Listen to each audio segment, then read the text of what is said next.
You're listening to Velvet Chapters. Today's story, The Star, written by Herbert George Wells, narrated for you by Elliot Thorne. It was on the first day of the new year that the announcement was made, almost simultaneously from 3 observatories, that the motion of the planet Neptune, the outermost of all the planets that wheel about the Sun, had become very erratic. Ogilvy had already called attention to a suspected retardation in its velocity in December. Such a piece of news was scarcely calculated to interest a world the greater portion of whose inhabitants were unaware of the existence of the planet Neptune, nor outside the astronomical profession did the subsequent discovery of a faint remote speck of light in the region of the perturbed planet cause any very great excitement. Scientific people, however, found the intelligence remarkable enough, even before it became known that the new body was rapidly growing larger and brighter, that its motion was quite different from the orderly progress of the planets, and that the deflection of Neptune and its Sun satellite was becoming now of an unprecedented kind. Few people without a training in science can realize the huge isolation of the solar system. The Sun, with its specks of planets, its dust of planetoids, and its impalpable comets, swims in a vacant immensity that almost defeats the imagination. Beyond the orbit of Neptune there is space, vacant so far as human observation has penetrated, without warmth or light or sound, blank emptiness, for 20 million times a million miles. That is the smallest estimate of the distance to be traversed before the very nearest of the stars is attained. And saving a few comets more unsubstantial than the thinnest flame, no matter had ever to human knowledge crossed this gulf of space, until early in the 20th century this strange wanderer appeared. A vast mass of matter it was, bulky, heavy, rushing without warning out of the black mystery of the sky into the radiance of the Sun. By the second day it was clearly visible to any decent instrument as a speck with a barely sensible diameter, in the constellation Leo near Regulus. In a little while an opera glass could attain it. On the third day of the new year, the newspaper readers of 2 hemispheres were made aware for the first time of the real importance of this unusual apparition in the heavens. A planetary collision, one London paper headed the news and proclaimed Duchesne's opinion that this strange new planet would probably collide with Neptune. The leader writers enlarged upon the topic, so that in most of the capitals of the world, on January 3rd, there was an expectation, however vague, of some imminent phenomenon in the sky. And as the night followed the sunset round the globe, thousands of men turned their eyes skyward to see the old familiar stars just as they had always been, until it was dawn in London, and Pollux setting and the stars overhead grown pale. The winter's dawn it was, a sickly, filtering accumulation of daylight, and the light of gas and candles shone yellow in the windows to show where people were astir. But the yawning policeman saw the thing. The busy crowds in the market stopped agape, workmen going to their work betimes, milkmen, the drivers of news carts, dissipation going home jaded and pale, homeless wanderers, sentinels on their beats, and in the country, labourers trudging afield, poachers slinking home all over the dusky, quickening country it could be seen, and out at sea by seamen watching for the day, a great white star comes suddenly into the westward sky. Brighter it was than any star in our skies, brighter than the evening star at its brightest. It still glowed out white and large, no mere twinkling spot of light, but a small, round, clear, shining disk, an hour after the day had come. And where science has not reached, men stared and feared, telling one another of the wars and pestilences that are foreshadowed by these fiery signs in the heavens. Sturdy Boers, dusky Hottentots, Gold Coast Negroes, Frenchmen, Spaniards, Portuguese, stood in the warmth of the sunrise watching the setting of this strange new star. And in 100 observatories there had been suppressed excitement, rising almost to shouting pitch, as the 2 remote bodies had rushed together and are hurrying to and fro to gather photographic apparatus and spectroscope, and this appliance and that, to record this novel astonishing sight, the destruction of a world. For it was a world, a sister planet of our Earth, far greater than our Earth indeed, that had so suddenly flashed into flaming death.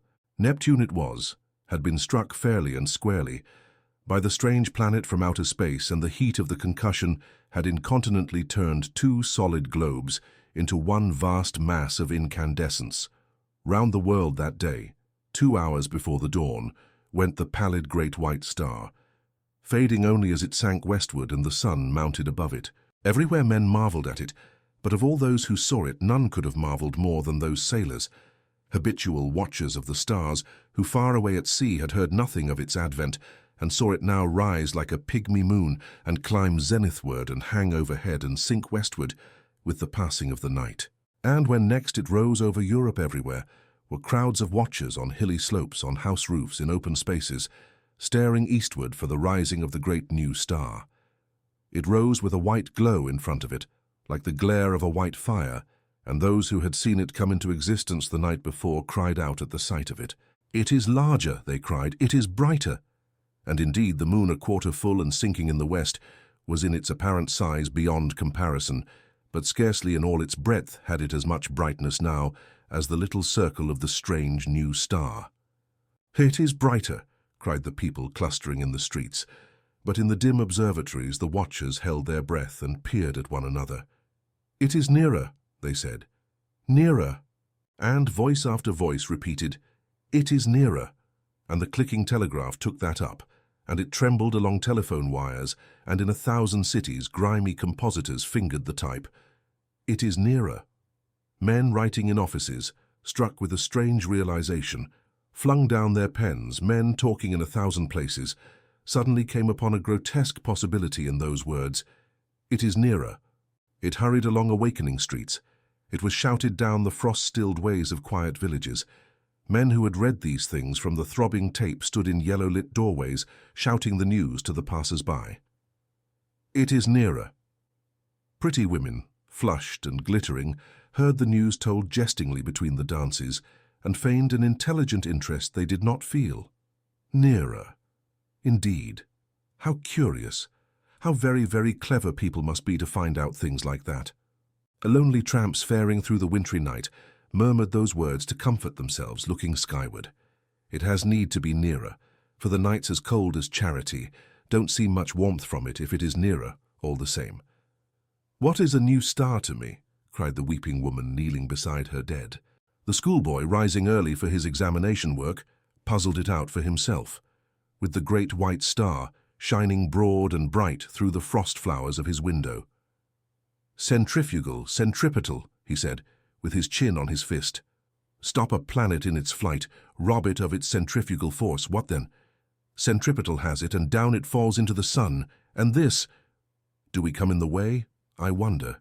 The light of that day went the way of its brethren, and with the later watches of the frosty darkness rose the strange star again, and it was now so bright that the waxing moon seemed but a pale yellow ghost of itself, hanging huge in the sunset. In a South African city a great man had married, and the streets were alight to welcome his return with his bride. "Even the skies have illuminated," said the flatterer. "Under Capricorn 2 Negro lovers, daring the wild beasts and evil spirits, for love of one another, crouched together in a cane brake where the fireflies hovered." "That is our star," they whispered, and felt strangely comforted by the sweet brilliance of its light. The master mathematician sat in his private room and pushed the papers from him. His calculations were already finished. In a small white phial there still remained a little of the drug that had kept him awake and active for 4 long nights. Each day, serene, explicit, patient as ever, he had given his lecture to his students, and then had come back at once to this momentous calculation. His face was grave, a little drawn and hectic from his drugged activity. For some time he seemed lost in thought. Then he went to the window, and the blind went up with a click. Halfway up the sky, over the clustering roofs, chimneys and steeples of the city, hung the star. He looked at it as one might look into the eyes of a brave enemy. "You may kill me," he said after a silence, "but I can hold you, and all the universe for that matter, in the grip of this little brain. I would not change, even now." He looked at the little phial. "There will be no need of sleep again," he said. The next day at noon, punctual to the minute, he entered his lecture theatre, put his hat on the end of the table as his habit was, and carefully selected a large piece of chalk. It was a joke among his students that he could not lecture without that piece of chalk to fumble in his fingers, and once he had been stricken to impotence by their hiding his supply. He came and looked under his grey eyebrows at the rising tiers of young, fresh faces, and spoke with his accustomed, studied commonness of phrasing. "Circumstances have arisen, circumstances beyond my control," he said, and paused, "which will debar me from completing the course I had designed. It would seem, gentlemen, if I may put the thing clearly and briefly, that man has lived in vain." The students glanced at one another. Had they heard aright? Mad? Raised eyebrows and grinning lips there were, but one or two faces remained intent upon his calm, grey-fringed face. "It will be interesting," he was saying, "to devote this morning to an exposition, so far as I can make it clear to you, of the calculations that have led me to this conclusion. Let us assume—" He turned towards the blackboard, meditating a diagram in the way that was usual to him. "What was that about, lived in vain?" whispered one student to another.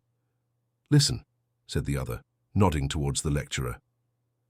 And presently they began to understand. That night the star rose later, for its proper eastward motion had carried it some way across Leo towards Virgo, and its brightness was so great that the sky became a luminous blue as it rose, and every star was hidden in its turn, save only Jupiter near the zenith, Capella, Aldebaran, Sirius, and the pointers of the Bear. It was very white and beautiful. In many parts of the world that night, a pallid halo encircled it about. It was perceptibly larger. In the clear, refractive sky of the tropics, it seemed as if it were nearly a quarter the size of the moon. The frost was still on the ground in England, but the world was as brightly lit as if it were midsummer moonlight. One could see to read quite ordinary print by that cold, clear light, and in the cities the lamps burnt yellow and wan. And everywhere the world was awake that night, and throughout Christendom a sombre murmur hung in the keen air over the countryside, like the belling of bees in the heather, and this murmurous tumult grew to a clangour in the cities. It was the tolling of the bells in a million belfry towers and steeples, summoning the people to sleep no more, to sin no more, but to gather in their churches and pray. And overhead, growing larger and brighter, as the earth rolled on its way and the night passed, rose the dazzling star. And the streets and houses were alight in all the cities, the shipyards glared, and whatever roads led to high country were lit and crowded all night long. And in all the seas about the civilized lands, ships with throbbing engines and ships with bellying sails, crowded with men and living creatures, were standing out to ocean and the north. For already the warning of the master mathematician had been telegraphed all over the world, and translated into 100 tongues. The new planet and Neptune, locked in a fiery embrace, were whirling headlong, ever faster and faster towards the sun. Already, every second this blazing mass flew 100 miles, and every second its terrific velocity increased. As it flew now, indeed, it must pass 100 million of miles wide of the Earth and scarcely affect it. But near its destined path, as yet only slightly perturbed, spun the mighty planet Jupiter and his moons, sweeping splendid round the sun. Every moment now the attraction between the fiery star and the greatest of the planets grew stronger, and the result of that attraction, inevitably Jupiter would be deflected from its orbit into an elliptical path, and the burning star, swung by his attraction wide of its sunward rush, would describe a curved path, and perhaps collide with, and certainly pass very close to, our Earth. Earthquakes, volcanic outbreaks, cyclones, sea waves, floods, and a steady rise in temperature to I know not what limit. So prophesied the master mathematician. And overhead, to carry out his words, lonely and cold and livid, blazed the star of the coming doom. To many who stared at it that night until their eyes ached, it seemed that it was visibly approaching. And that night, too, the weather changed, and the frost that had gripped all Central Europe and France and England softened towards a thaw.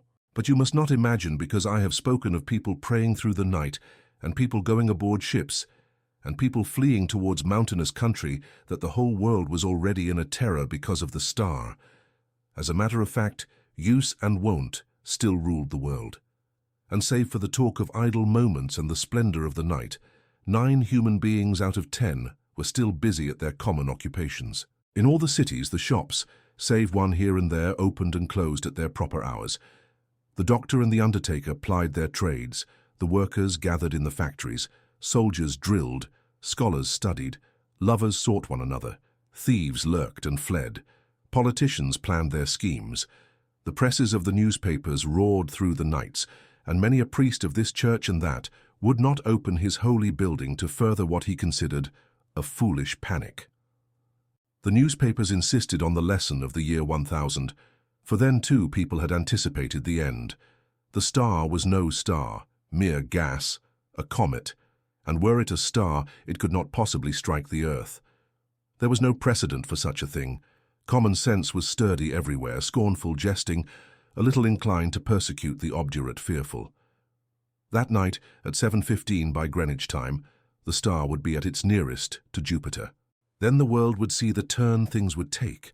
The master mathematician's grim warnings were treated by many as so much mere elaborate self-advertisement. Common sense at last, a little heated by argument, signified its unalterable convictions by going to bed. So too barbarism and savagery, already tired of the novelty, went about their nightly business, and save for a howling dog here and there, the beast world left the star unheeded. And yet when at last the watchers in the European states saw the star rise, an hour later it is true, but no larger than it had been the night before, there were still plenty awake to laugh at the master mathematician, to take the danger as if it had passed. But hereafter the laughter ceased. The star grew. It grew with a terrible steadiness hour after hour, a little larger each hour, a little nearer the midnight zenith, and brighter, until it had turned night into a second day. Had it come straight to the earth instead of in a curved path, had it lost no velocity to Jupiter, it must have leapt the intervening gulf in a day, but as it was, it took 5 days altogether to come by our planet. The next night it had become a third the size of the moon before it set to English eyes, and the thaw was assured. It rose over America near the size of the moon, but blinding white to look at, and hot, and a breath of hot wind blew now with its rising and gathering strength, and in Virginia and Brazil and down the St. Lawrence Valley, it shone intermittently through a driving reek of thunderclouds, flickering violet lightning and hail unprecedented. In Manitoba was a thaw and devastating floods, and upon all the mountains of the earth the snow and ice began to melt that night, and all the rivers coming out of high country flowed thick and turbid, and soon, in their upper reaches, with swirling trees and the bodies of beasts and men. They rose steadily in the ghostly brilliance, and came trickling over their banks at last, behind the flying population of their valleys. And along the coast of Argentina, and up the South Atlantic, the tides were higher than had ever been in the memory of man, and the storms drove the waters in many cases scores of miles inland, drowning whole cities. And so great grew the heat during the night that the rising of the sun was like the coming of a shadow. The earthquakes began and grew until all down America, from the Arctic Circle to Cape Horn, hillsides were sliding, fissures were opening, and houses and walls crumbling to destruction. The whole side of Cotopaxi slipped out in one vast convulsion, and a tumult of lava poured out so high and broad and swift and liquid that in one day it reached the sea. So the star, with the one moon in its wake, marched across the Pacific, trailed the thunderstorms like the hem of a robe, and the growing tidal wave that toiled behind it, frothing and eager, poured over island and swept them clear of men. Until that wave came at last, in a blinding light and with the breath of a furnace, swift and terrible it came, a wall of water 50 feet high, roaring hungrily upon the long coasts of Asia, and swept inland across the plains of China. For a space the star, hotter now and larger and brighter than the sun in its strength, showed with pitiless brilliance the wide and populous country, towns and villages with their pagodas and trees, roads, wide cultivated fields, millions of sleepless people staring in helpless terror at the incandescent sky. And then, low and growing, came the murmur of the flood. And thus it was with millions of men that night, a flight no whither, with limbs heavy with heat and breath fierce and scant, and the flood like a wall swift and white behind. And then death. China was lit glowing white, but over Japan and Java and all the islands of Eastern Asia, the great star was a ball of dull red fire because of the steam and smoke and ashes the volcanoes were spouting forth to salute its coming. Above was the lava, hot gases and ash, and below the seething floods, and the whole earth swayed and rumbled with the earthquake shocks. Soon the immemorial snows of Tibet and the Himalaya were melting and pouring down by 10 million deepening, converging channels upon the plains of Burma and Hindustan. The tangled summits of the Indian jungles were aflame in 1,000 places, and below the hurrying waters around the stems were dark objects that still struggled feebly and reflected the blood-red tongues of fire. And in a rudderless confusion, a multitude of men and women fled down the broad riverways to that one last hope of men, the open sea. Larger grew the star, and larger, hotter and brighter, with a terrible swiftness now. The tropical ocean had lost its phosphorescence, and the whirling steam rose in ghostly wreaths from the black waves that plunged incessantly, speckled with storm-tossed ships. And then came a wonder. It seemed to those who in Europe watched for the rising of the star that the world must have ceased its rotation. In 1,000 open spaces of down and upland, the people who had fled thither from the floods and the falling houses and sliding slopes of hill watched for that rising in vain. Hour followed hour through a terrible suspense, and the star rose not. Once again men set their eyes upon the old constellations they had counted lost to them forever. In England it was hot and clear overhead, though the ground quivered perpetually, but in the tropics Sirius and Capella and Aldebaran showed through a veil of steam. And when at last the great star rose near 10 hours late, the sun rose close upon it, and in the center of its white heart was a disk of black. Over Asia it was the star had begun to fall behind the movement of the sky, and then suddenly, as it hung over India, its light had been veiled. All the plain of India, from the mouth of the Indus to the mouths of the Ganges, was a shallow waste of shining water that night, out of which rose temples and palaces, mounds and hills, black with people. Every minaret was a clustering mass of people who fell one by one into the turbid waters as heat and terror overcame them. The whole land seemed a wailing, and suddenly there swept a shadow across that furnace of despair, and a breath of cold wind and a gathering of clouds out of the cooling air. Men looking up, near blinded, at the star, saw that a black disk was creeping across the light. It was the moon, coming between the star and the earth. And even as men cried to God at this respite, out of the east with a strange, inexplicable swiftness sprang the sun. And then star, sun and moon rushed together across the heavens. So it was that presently, to the European watchers, star and sun rose close upon each other, drove headlong for a space and then slower, and at last came to rest. Star and sun merged into one glare of flame at the zenith of the sky. The moon no longer eclipsed the star but was lost to sight in the brilliance of the sky. And though those who were still alive regarded it for the most part with that dull stupidity that hunger, fatigue, heat and despair engender, there were still men who could perceive the meaning of these signs. Star and earth had been at their nearest, had swung about one another, and the star had passed. Already it was receding swifter and swifter in the last stage of its headlong journey downward into the sun. And then the clouds gathered, blotting out the vision of the sky. The thunder and lightning wove a garment round the world. All over the earth was such a downpour of rain as men had never before seen, and where the volcanoes flared red against the cloud canopy, there descended torrents of mud. Everywhere the waters were pouring off the land, leaving mud-silted ruins, and the earth littered like a storm-worn beach with all that had floated, and the dead bodies of the men and brutes, its children. For days the water streamed off the land, sweeping away soil and trees and houses in the way, and piling huge dikes and scooping out titanic gullies over the countryside. Those were the days of darkness that followed the star and the heat. All through them, and for many weeks and months, the earthquakes continued. But the star had passed, and men, hunger-driven and gathering courage only slowly, might creep back to their ruined cities, buried granaries and sodden fields. Such few ships as had escaped the storms of that time came stunned and shattered, and sounding their way cautiously through the new marks and shoals of once familiar ports. And as the storm subsided, men perceived that everywhere the days were hotter than of yore, and the sun larger, and the moon, shrunk to a third of its former size, took now 80 days between its new and new. But of the new brotherhood that grew presently among men, of the saving of laws and books and machines, of the strange change that had come over Iceland and Greenland and the shores of Baffin's Bay, so that the sailors coming there presently found them green and gracious, and could scarce believe their eyes, this story does not tell. Nor of the movement of mankind, now that the earth was hotter northward and southward towards the poles of the earth.